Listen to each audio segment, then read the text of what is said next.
धन्यवाद प्रधान जी।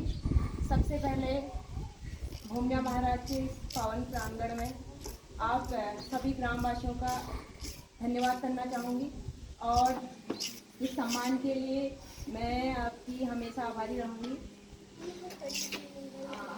आज अगर हम यहाँ से उठकर इस तरीके की सक्सेस को अचीव कर रहे हैं तो उसके पीछे हमारी मेहनत तो रहती है, साथ में आप लोगों का आशीर्वाद और गांव का एक जो वातावरण होता है ये भी हमें काफ़ी हेल्प करता है, क्योंकि आज भी कई ऐसे गांव हैं जहां पर बच्चों को हायर एजुकेशन से वंचित रखा जाता है और कहीं ना कहीं वहाँ की सोसाइटी उनको रोकती है कि पढ़ाई इतनी ज़रूरी नहीं है, जो नॉर्मल चीज़ें हैं वो कर लो बस। तो ये चीज़ें गांव से फेस करने को नहीं मिली, तो उसके लिए आप सबका भी धन्यवाद आभार करना चाहूँगी। और साथ ही मेरे से पूछा गया कि किस तरीके से तैयारी की, तो उसके लिए सबसे पहले एक जो सपना होता है वो कभी भी हमें हिट कर जाता है कि मुझे ये चीज़ करनी है। तो पहले जब बचपन में छोटी थी तो मुझे टीचिंग लाइन में जाने का शौक था।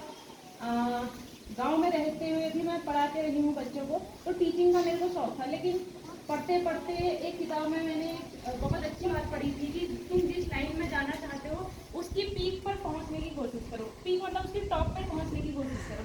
तो जब मैं आगे बढ़ती रही तो पहले मुझे टीचिंग का मुझे लगता था कि जो स्कूल तक के टीचर होते हैं वो काफ़ी मतलब पोजीशन मेरे लिए काफ़ी रहेगी। बट जब आगे जाती रही तो कॉलेज के टीचर को देखा, असिस्टेंट प्रोफेसर को देखा, प्रोफेसर को देखा, तो वहाँ पे दिमाग में एक बात आती थी कि हम क्यों नहीं कर सकते हैं। तो जब वो चीज़ आ जाती है कि मैं ये क्यों नहीं बन सकती, तो वहाँ पे ये चीज़ें भी हमें पता चलने लग जाती है कि अगर मुझे ये बनना है तो मुझे क्या करना पड़ेगा। तो अगर मुझे असिस्टेंट प्रोफेसर बनना है तो मैंने रिसर्च की कि मुझे इस तरीके के एग्ज़ाम क्वालिफाई करने पड़ेंगे और इस तरीके से रास्ते में आगे बढ़ना पड़ेगा। तो ये चीज़ें कहीं ना कहीं हमारे साथ रहती है कि जैसे हम संगति में जाते हैं वहाँ से कुछ ना कुछ हम ऑब्जर्व करते हैं और वो अपने जो लाइफ है उसमें अप्लाई करते हैं, तो वो हमें आगे की तरफ ले जाती है। साथ ही जो छोटे भाई बहन हैं उनको भी मैं यही सजेस्ट करना चाहूँगी कि ये मैटर नहीं करता आप कहाँ से आते हैं, ये मैटर नहीं करता आप सरकारी स्कूल से पढ़े हैं, छोटे गाँव से आते हैं या गरीब परिवार से आते हैं, बिल्कुल मैटर नहीं करता। अगर आप लगन और कंसिस्टेंसी मतलब आप सतत प्रयास कर रहे हैं, लगातार किसी रास्ते पे आगे बढ़ रहे हैं, तो आप निश्चित ही सफल होंगे, इसमें कोई दो राय नहीं। अगर आप खुद की जो प्रिपरेशन है, खुद की तैयारी है, उसके साथ कॉम्प्रोमाइज़ नहीं करेंगे तो आप निश्चित ही सक्सेस होंगे। तो इस बात का ध्यान रखना। और एक और चीज़ मैं देखती हूँ, संगति। मतलब हमें अपनी संगति ध्यान से चूज करनी चाहिए, क्योंकि अगर मैं किसी किन्हीं चार बुरे लोगों के बीच में रह रही हूँ तो मुझे पता है पांचवी बुरी इंसान मैं ही बनूंगी। और इसी तरीके से अगर आप किसी चार अच्छे लोगों के बीच में रह रहे हैं तो पांचवें अच्छे इंसान आप ही बनते हैं। साथ ही मतलब ये जो हमारी जो एज होती है, जो यूथ वाली जो एज होती है, वो मस्ती में निकल जाती है, मतलब आराम से निकल जाती है, हाथ से ऐसे फिसलती है पता भी नहीं चलता है। बट लाइफ में फ्यूचर में हम सिर्फ रिग्रेट के अलावा पछतावा के अलावा कुछ नहीं कर पाते हैं। तो इन चीज़ों का थोड़ा ध्यान रखना।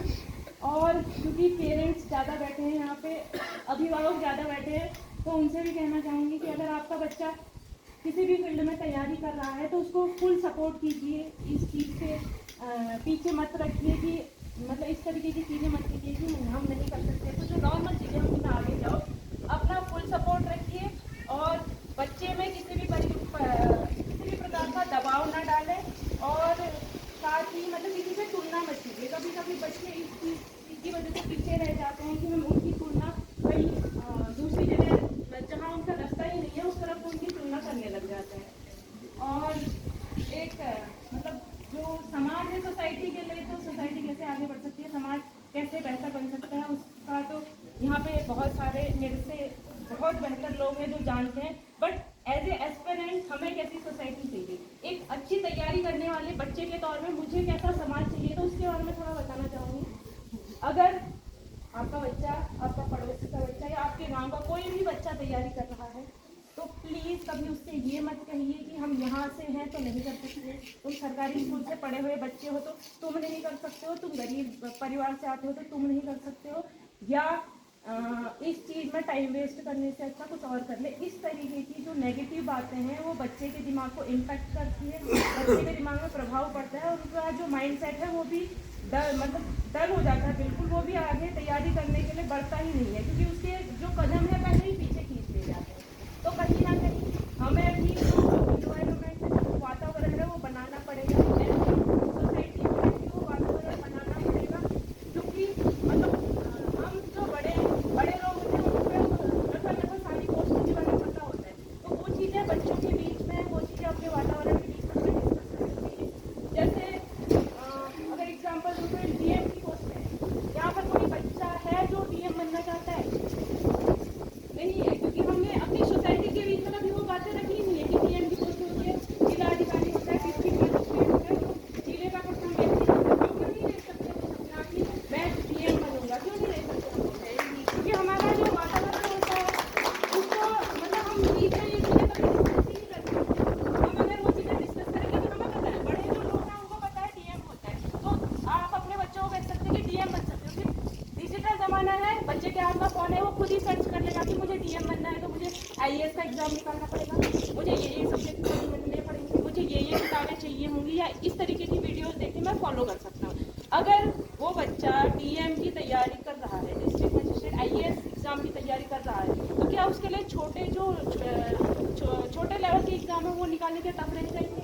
नहीं होंगे। तो कहीं ना कहीं सोसाइटी को भी थोड़ा जो हमारा माहौल है उसको सही करने में मतलब जो एजुकेशन के पर्पज़ से है उस पर्पज़ में ध्यान देना चाहिए, क्योंकि कोई भी कर सकता है। जब हम ये तैयारी करते हैं और इस जगह पे पहुंचते हैं तब हमें पता चलती है कि बहुत बड़ी कोई बात है नहीं, हम भी यहीं से आए हुए हैं और हमने भी इतना कोई, मैं नहीं कहती कि मैं 18 घंटे पढ़ा होगा। एक जो प्रॉपर तैयारी होती है वो करते हैं और अपने घर के काम के साथ भी वो हो जाती है। मैंने जब तैयारी की थी तो जो छोटे मोटे काम हैं जो घर में हम करते हैं वो सारे करती थी, उसके बाद तैयारी की थी, तो ये चीज़ें हो जाती है, कोई बड़ी बात नहीं है। कोई भी अगर बच्चा तैयारी करना चाहता है, कोई बड़ा सपना देखना चाहता है तो निश्चित ही देखे और उस सक्सेस को हासिल करने के लिए अपना डिजिटल ज़माना है, सबके हाथ में फ़ोन है। अभी भी इधर पीयूष ने फ़ोन पकड़ रखा है, सुन नहीं रहा है मुझे, तो यहाँ पर ये जो है इसमें पूछ सकते हैं, देख सकते हैं कि हम क्या चीज़ें कर सकते हैं।